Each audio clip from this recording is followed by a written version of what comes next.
Welcome to the Pivot Point podcast. This season, I'm focused on sharing stories and ideas from our experts on diversity and inclusion. In this episode, I will share some insights and ideas from my guest expert, Derrin Slack. Together, we will leave you with some actionable tips to think about and discuss with your organization. We share this information because inclusive leadership is a journey. It requires bravery and courage, and you do not have to do it alone. At Next Pivot Point, I believe we are stronger together. We are one. So I'm going to introduce Derrin Slack here in a minute. Derrin Slack is the founder of Proact ND and has trained and led teams to engage over 25,000 boys and girls and corporate employees to value intentional community engagement and appreciate diversity and equity as a integral part of their lives. He has trained all over the world in such countries as Ireland, Ethiopia, Mali, Mexico, the UK, and in 20 cities across the US. He has become a highly sought after speaker, training, facilitator, and consultant to educate on such issues as diversity and equity, community engagement strategies for businesses, nonprofits, and schools, team building, instructional design, curriculum development, and program development. And Derrin, I am so excited to have you as an ally. We've worked together. Yeah, I've been a client of yours. We're collaborating on some community events and engagements with our local SHRM chapter. So I'm so excited to have you on. yeah, thanks, Julie. I really appreciate you for having me. It's an honor. I'll support you in whatever you do. So thank you. Spoken like a true ally. I love it. I love it. Likewise. Well, Derrin, what a wealth of information. All those places you've presented and shared your expertise. That's amazing. Back us up Yeah, a little thank bit. you. How did you get into the diversity and inclusion space? Like, how did this even show up on your radar? How'd you get into this line of work? Yeah, so as a young person, I was an at-risk kid myself because I felt like I was always in the margins. I have a disability I've been struggling with my entire life, and that is something that's not noticeable at first when people look at me or speak with me, but I have a stuttering problem. And as a kid, I physically could not talk sometimes. And so I kind of understood the value of being intentional about engaging with other people because I was once ostracized myself and once looked down upon because of my speech impediment. And so growing up, I always made a point and a mission of mine to really understand people's backgrounds and the diverse lives that they lead. And so that's why I got into this work and wanted to make it my life's mission. Mm-hmm. That's going to be so interesting being a speaker, being in front of groups today, and still like dealing with that issue and that challenge. And I know Yeah. you're so vulnerable about it, which I think is so key to anything that we're, Mhm. anything that we're wrestling with, to just be honest and share that with people. Like, hey, I have a stuttering problem. Like, that is something Right. that you'll notice, right? And I think it's like, oh, Yeah. okay. Like, as somebody's like, oh, I did notice that, and I didn't want to say anything because I didn't want to be rude. Right. Yeah. Sometimes it's awkward because people don't know how to respond or how to react. And so I just live in that moment. Mhm. Yeah, I remember when I first met you, you said that right out of the get-go, and I was like, wow, that's interesting because I hadn't noticed it. And Yeah. I think it gives you such empathy for people, everyone that's dealing with something that's hard for them, because we're all Right. dealing with our own issues and challenges, right? It may not be so Yeah. visible or evident to anyone else that we're Hmm. experiencing it, but it gives you such an empathetic lens for others that have challenges. So that's cool, Derrin. Precisely. Yeah. Thanks for Yeah. letting Thanks, Julie. our listeners get to know you, and that backstory is so powerful. And so fast forward Hmm. back to today, to present day, I know you're growing and expanding at Proact ND Hmm. and providing these amazing tools to communities. Help us understand where have, like, maybe you've seen organizations getting this right with diversity and equity, and maybe some examples where they haven't gotten it right and lessons learned. But I know, organizations come to you and they say, hey, we want help. We want to get engaged in this. We don't know how. Tell us, Right. give us some light into your world and what that looks like. Yeah. So as an organization, PROACT is a youth serving organization. And how we engage our youth is by connecting them to corporate employees and businesses who really want to invest in the future of a vulnerable young person's life. And we connect both the corporate employees and our youth to our nonprofits in need. And so what I've seen work, to answer your question, are those businesses that truly want to leave a legacy within their communities, and businesses that truly care about investing in relationships. Because it's not easy, and relationships aren't easy, as we all know, right? And to invest in them says a lot about the intentionality and the type of message that businesses and corporations and nonprofits want to send to their community, not only to benefit their employees, but truly to look at and stand in the gap for our kids. And so we want to create a supportive ecosystem for everyone involved. And we can't do that if we aren't intentional. And so some companies I see that do it right are groups like the Morales Group. They're very intentional about who they partner with. They're consistent about how they partner with people. And it's attractive to organizations and nonprofits like mine because those are companies that really seek to understand the vulnerable. And they show that as well by hiring people. So they engage the people in the community and they hire those people and really invest in them and make a significant investment of their time and their money.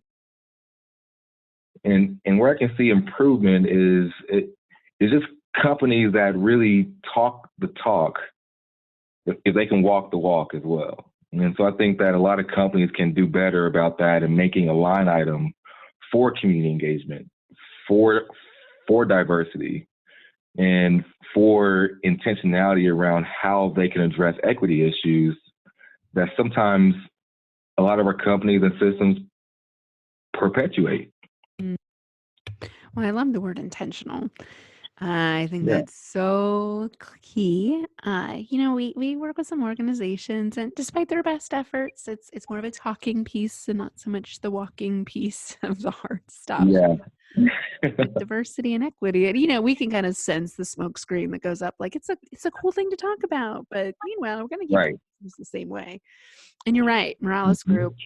We've talked about them in past episodes as great examples of cultural diversity and a very Right. missional and intentional focus. That Mhm. that's a great example, and I think making sure that diversity is the lens and thread through which we build our culture, right, around inclusion and Right. is it is easier said than done. Like that sounds like something like, okay, yeah, let's do that tomorrow. But it's Yeah. so what are some of those steps along the way? I mean, I know you're big on, yeah, I love this whole connecting people with the nonprofits and the community, but if you were to think about the intentional steps to being inclusive as an Yeah. organization or as a community leader, like what are some intentional steps that one might take? Yeah, I think that so I always say that we should be comfortable with the uncomfortable. And I think it's important that we as a people, as organizations, as companies, that we have to admit when we are wrong. We have to admit when we don't know it all. All right. And I'm at a point in my career, personally and professionally, where vulnerability has been my saving grace. And so I think one step is just not be afraid to share our stories. I know it's uncomfortable to do so, to open up like that, but we find that we can see other people, stand in the gap for other people, and really seek to understand how people are different than us if we open up ourselves. Yeah. And so one tangible step is just to see people, and share your story. I think that's very important. Yeah. Yeah, and I think the more vulnerable your story is, just like you started, I was an at-risk youth, I had a stuttering issue. Like these were things I wrestled with in my life, and this is why I do what I do. I think if you can connect the dots for people on your past experiences, hardships Right. you've had, and this isn't like a comparison of who's had a harder life. Like, we've all Right. had Yeah. different types of hardships. And, sometimes, especially those with a lot of privilege, will tell me, like, I've had it really hard. Like, oh boy, like I kind of want to go in like, oh, really? Did you struggle to like get meals as a child, or were your parents in prison, for example? Those Right. but it's not a contest, right? Just because you haven't had those Hmm. hardships or you grew up even with quite a bit of privilege is an opportunity to Hmm. be an ally. But starting from a place of vulnerability, and sometimes the best place, I think, Darren, is especially for those that may not identify themselves as quote unquote diverse, I call them the diverse-ish person. Um, Right. them just saying like, "Hey, I don't know.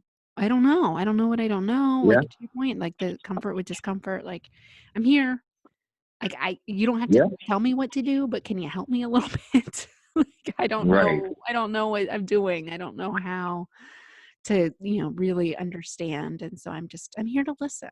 And that's all Yeah. I really want is to be listened to. Yeah. Sometimes it's hard because we don't know our own bias, and we all have bias because we're human, right? And we all, I think it's just a natural inclination to recognize the differences in people.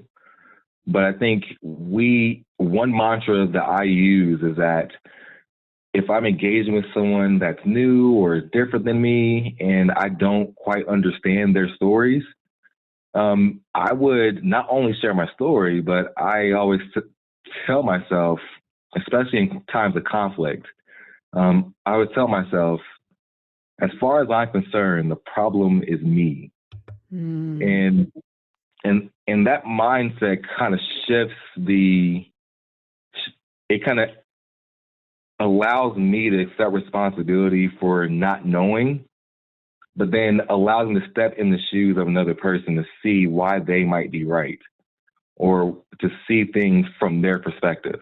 yeah. And so that's what I always say. As far as I'm concerned, the problem is me, and Mm, then I can seek to explore. Okay, well, why am I the problem, or why is this person right?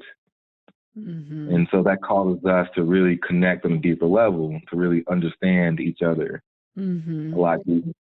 Yeah, and oftentimes we're quite the opposite, assuming we are Right. right, and then it's such closed thinking because alls we're doing is enforcing that bias, like you said, that we all have because our Precisely. brain loves those patterns and loves to make assumptions on things we have no idea if we know those to be true or not. And so one way to Exactly.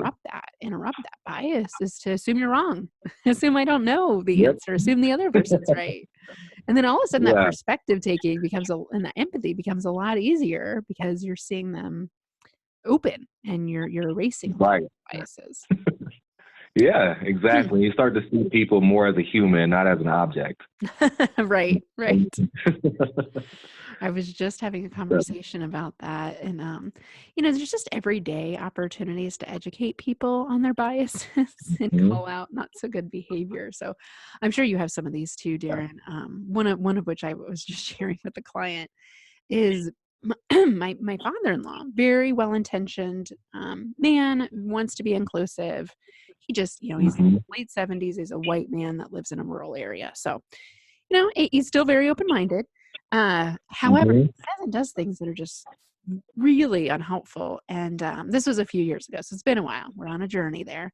But he said he was Mhm. calling, a person from Asia an Oriental. I said, "We don't say that." Like, that Right. that's an item, like a rug, not a human, like a person. Right. Yep. Kind kind of an extreme example, but I'll tell you, I hear other things like calling Indians versus Native Americans, and as an African Yeah. American man, black versus I mean, there's such cultural sensitivity about the words we use and being really careful as an ally to not overstep or assume a label that you're placing Mhm. on somebody that may not be fairly placed. So, I'm curious, Darren, what stories do you have of maybe people that didn't get it so right? Oh, that's so many stories. One, so just the other day, and this is small, it's a small example, but there was a conversation on my flag football team where a gentleman said, "Hey, I'm sitting Indian style." And I Mhm. was and I was so proud of one of my teammates who is a white woman, and she said, "No, I think it's crisscross applesauce now." And and it was in jest, but then she said, "I don't think Indian style is PC anymore." Yeah. And so the gentleman that said this was just taken aback, but he took it well, right? Mhm. And so just those little things just allow us to see how ingrained this is in our lives, in our lexicon, and everything that we do, Yeah. right?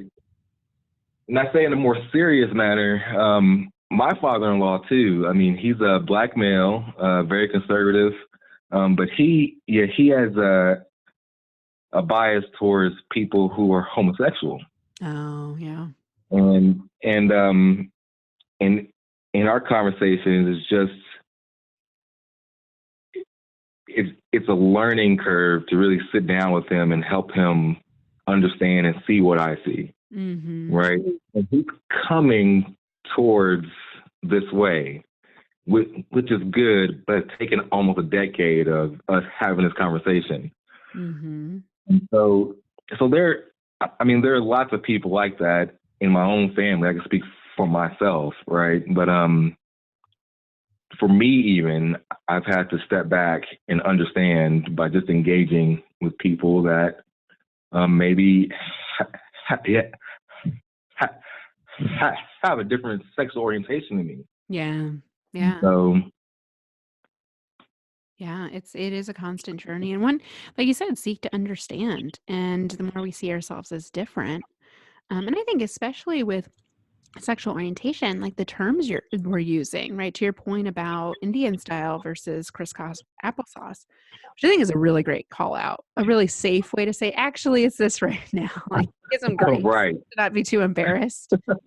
But to your point about, the right. word homosexual, for example, I know there's pushback in the LGBTQ plus community, to use different words, Hmm. like really using lesbian, gay, bi, trans, queer.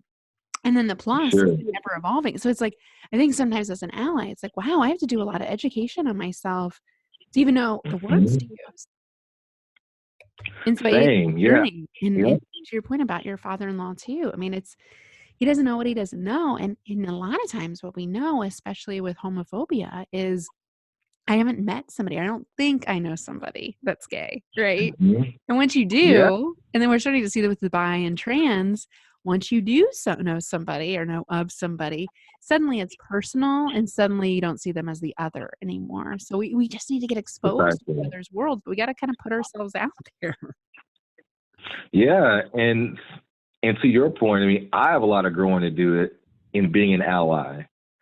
And I'm not the best at being an ally for everyone, right? But I can do the best I can to help advocate Yeah. to the best of my knowledge. But I can't do that without the guidance and the leadership of someone who is a part of a community different than me. Yep.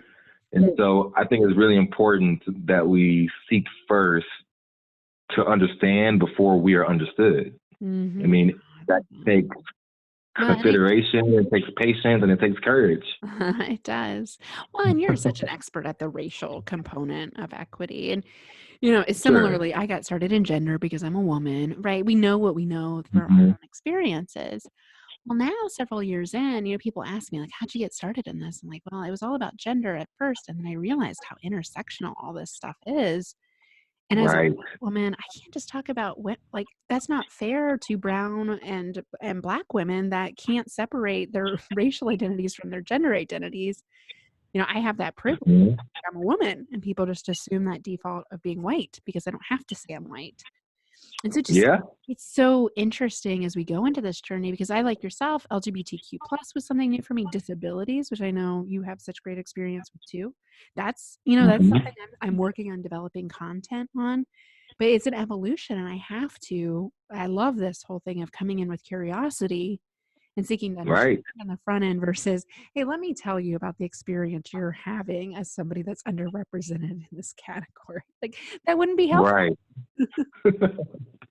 No Right. idea what Yeah, it's you're like to be right. them. Right. Exactly. And I think that we just have to be courageous enough to step outside of our comfort zones.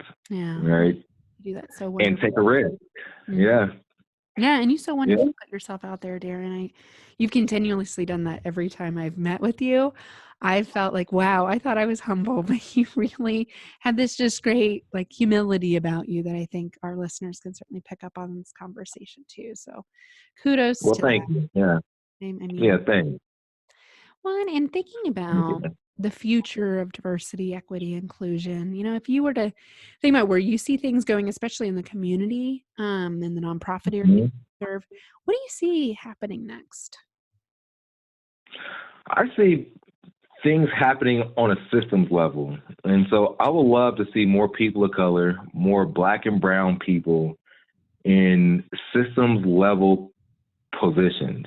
I think we still have a lopsided power structure in our society, in our workplaces, in our politics. And I hope to see that the future that we start to see people who are in these marginalized communities assume more of a leadership role, and that the people in power currently reach down and help educate, and they become allies to your point, Mm-hmm. and that they are courageous enough to start to see how they might be contributing to the Mm-hmm. issues and the disparities that we see today. Yeah. And I'm starting to see a shift in that ideology today, just in the philanthropic world, and how more foundations, the United Way, CICF here in Indy, these are foundations who are taking a stance, a very public stance, to help create a more equitable society, because they're starting to understand that they do have power and they do have privilege, Yeah. and that they can open the door and help other people realize that the status quo is no longer Mm. it, right? And Yeah. so, Yep, so the systemic approach, right? Like, and I think when we understand as an ally, you haven't maybe built the systems that support oppression, and yeah, certain people down, but we're all participating in it. I mean, it's right. the stores you choose to shop at. It's how you spend your Mhm. money. It's like the education, like where you send your kids to school, what church you go to. Like there's so many decisions we make on a daily basis that we don't even think about that reinforce this Precisely. to keep people up and keep people down. And so I think Hmm. recognizing that's been really helpful as an ally. Like I didn't do anything. Like a lot of people say, like, I didn't do anything, right? Like you may not have. And our Uh-huh. ancestors did. Like no one, that's probably alive was a part of slavery anymore. And I know that like white people love to Yeah, say that, like, oh, it's over. Like, no, but it's left behind all these systems that still reinforce bias and racism. And so I think just knowing as an ally, I don't have to solve that, but I can ask questions that challenge the system. And like you said, I can advocate for diverse groups of people to be in that hmm, promotion set or to be in the next role that they may not have been considered for because no one's seen someone like that in that role. So just challenging the norm and right. advocating. So that's Yeah. and Darren, I'd love to always wrap up with one thing. We've given them 20 ideas. If you could just prioritize one simple idea to be an ally, what might you offer to our listeners? One simple idea to be an ally would be to build trust by risking yourself. I Mm, think for us as allies, we need to learn how to stand in the gap better for other people. And people that stood in the gap for me in my most vulnerable moments, in my most trying moments, in the moments I felt like I failed. But because they stood in the gap for me, I'm encouraged to stand in the gap for others. So I think as an ally, I think we need to build trust by risking ourselves. And that fits with the vulnerability, the empathy, the perspective taking, the intentionality, all the things, Yep. all the tools you've given our listeners. That's like a nice little wrapper around all of these, risking ourselves. I think that's a Yep. good episode title you've got there. Well, thank you, Yeah, Derrin, for thanks, being dude. on. Yeah, and let our listeners know, how can they connect with you? Where can they learn more about you? Find us on proactindy.org or connect with me on LinkedIn. I'm Derrin Slack, DerrinSlack. Perfect. Thanks for spelling that out for our listeners. Well, it's been fun to be with you today. I always enjoy our conversations. Thanks, Derrin. Yeah, thanks a lot, Julie. I appreciate you. Did you know that you can find all 5 seasons of our 50+ episodes at nextpivotpoint.com? And you can sign up for a complimentary 7-day preview of our new program, Lead Like an Ally, which Derrin helped us develop, and order our new book, Lead Like an Ally. I appreciate you listening to this episode. Who do you know that needs to hear this message? Hit the share button and connect with me on LinkedIn. I post daily about this topic. Julie Kratz, Kratz. I host this podcast because we are stronger together. We are one.